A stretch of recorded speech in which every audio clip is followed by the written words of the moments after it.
Retired सैनिकों पर राहुल गांधी ने आवाज उठाते हुए सरकार से 3 सवाल पूछे। हैरानी की बात तो यह है कि राहुल के सवालों का जवाब सरकार नहीं दे पाई। दरअसल राहुल गांधी ने डिफेंस की पार्लियामेंट स्टैंडिंग कमेटी में रिटायर्ड सैनिकों के मुद्दे उठाते हुए सरकार से कहा कि जब पूर्व सैनिकों को सरकारी अस्पतालों से प्राइवेट अस्पतालों में रेफर किया जाता है तो वहां अक्सर उन्हें इलाज ही नहीं मिलता। राहुल के इस जवाब पर मौजूद सत्ता पक्ष के तमाम सांसद एक दूसरे का मुंह ताकने लगे। दोस्तों, संसद में रक्षा मामलों की संसदीय स्थायी समिति की बैठक हुई। इस बैठक का एजेंडा पूर्व सैनिकों के पुनर्वास, स्वास्थ्य सुविधाओं और उनके लिए उपलब्ध रोजगार के अवसरों की समीक्षा करना था। इसी बैठक में राहुल ने पूर्व सैनिकों की परेशानियों को कमेटी के सामने रखा और सरकार से सवाल पूछे। राहुल का पहला सवाल था, रिटायर्ड सैनिकों के पुनर्वास नीतियों, स्वास्थ्य सुविधाओं में खामियों और हेल्थ फंड के लिए बजट कम है। राहुल ने दूसरी चिंता जताते हुए सरकार के सामने अपना पक्ष रखा। कहा, प्राइवेट अस्पताल सरकार पर हमारे बकाया की बात कहकर पूर्व सैनिकों को एडमिट नहीं करते, उनका इलाज नहीं करते।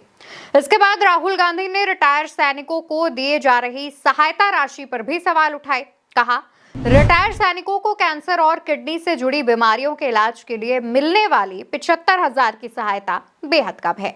राहुल का कहना था कि जब रिटायर्ड सैनिकों को प्राइवेट अस्पतालों में भेजा जाता है तो उन्हें अक्सर इलाज में दिक्कतों का सामना करना पड़ता है, क्योंकि कई प्राइवेट अस्पताल सरकारी बकाये का भुगतान न करने का हवाला देते हुए इलाज करने से मना कर देते हैं। राहुल गांधी ने कमेटी के सामने ये सवाल भी रखा कि देश में पूर्व सैनिकों की भर्ती और पुनर्वास नीतियों में बड़ी खामियां हैं। बड़ी संख्या में रिटायर्ड सैनिक ऐसे हैं जिन्हें ना तो तय सुविधाएं मिल पा रही हैं और ना ही सम्मानजनक रोजगार मिल पा रहा है।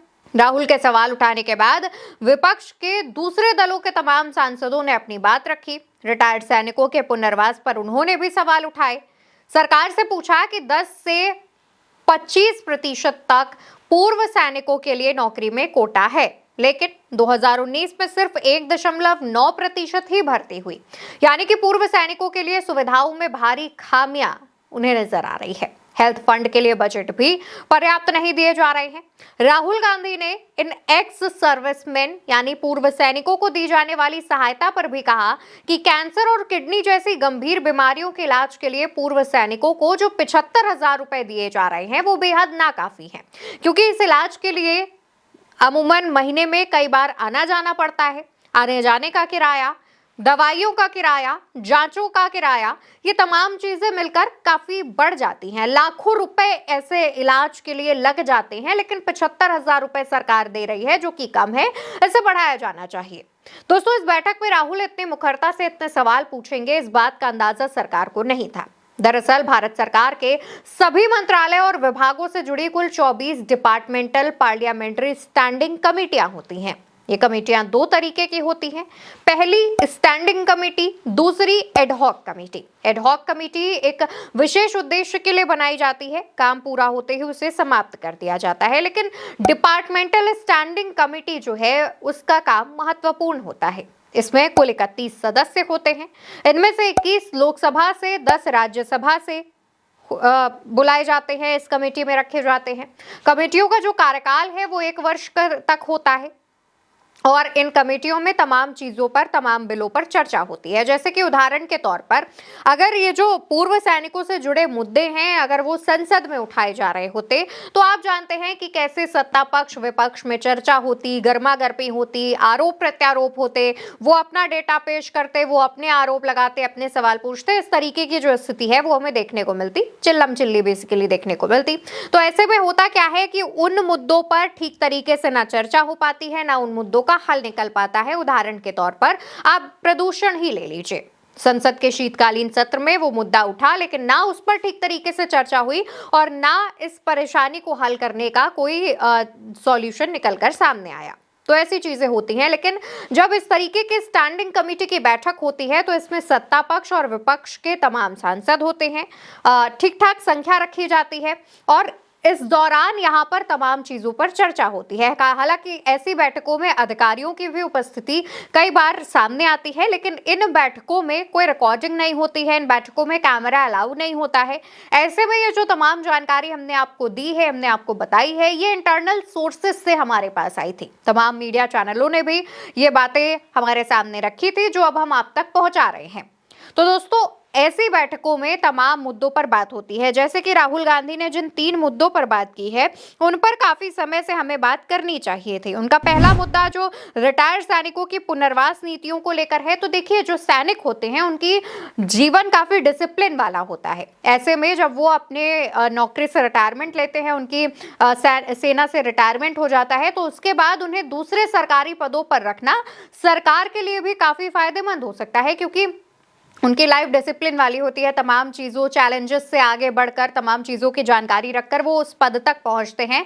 ऐसे में जब वो रिटायर होते हैं तो उन्हें किसी दूसरी नौकरी पर दिया जाना, उन्हें किसी दूसरी नौकरी पर रखना, ये सरकार के लिए हेल्पफुल हो सकता है, सरकार की ही मदद हो सकती है।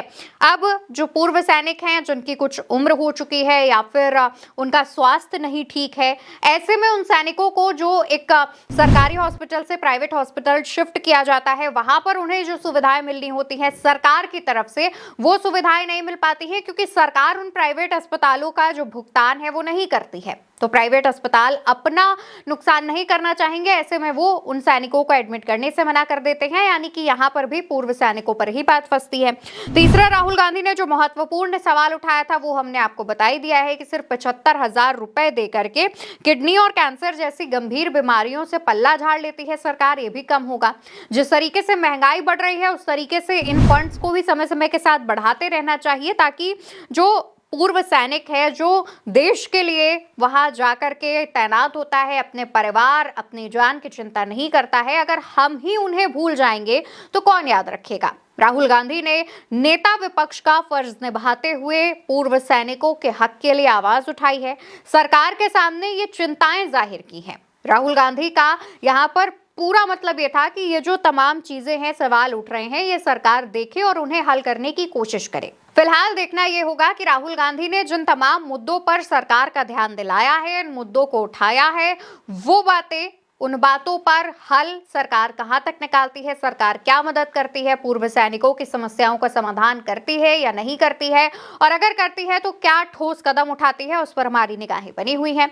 जिस तरीके से राहुल गांधी गरीबों की, दलितों की, पिछड़ों की, पूर्व सैनिकों की और तमाम लोगों की आवाज उठाते हैं, समय समय पर सरकार से सवाल पूछते हैं, सरकार से ठोस कदम उठाने के लिए कहते हैं, उसको लेकर के अब आप क्या कहना चाहते हैं? पूर्व सैनिकों का मुद्दा जिस तरीके से राहुल गांधी ने उठाया, उस पर आपकी क्या राय है? कमेंट सेक्शन में जरूर बताइएगा। वीडियो उल्टा चश्मा यूसी पर देख रहे हैं, चैनल को याद से सब्सक्राइब कीजिएगा, जिससे तमाम खबरें आप तक समय के साथ पहुंचती रहे। नमस्कार।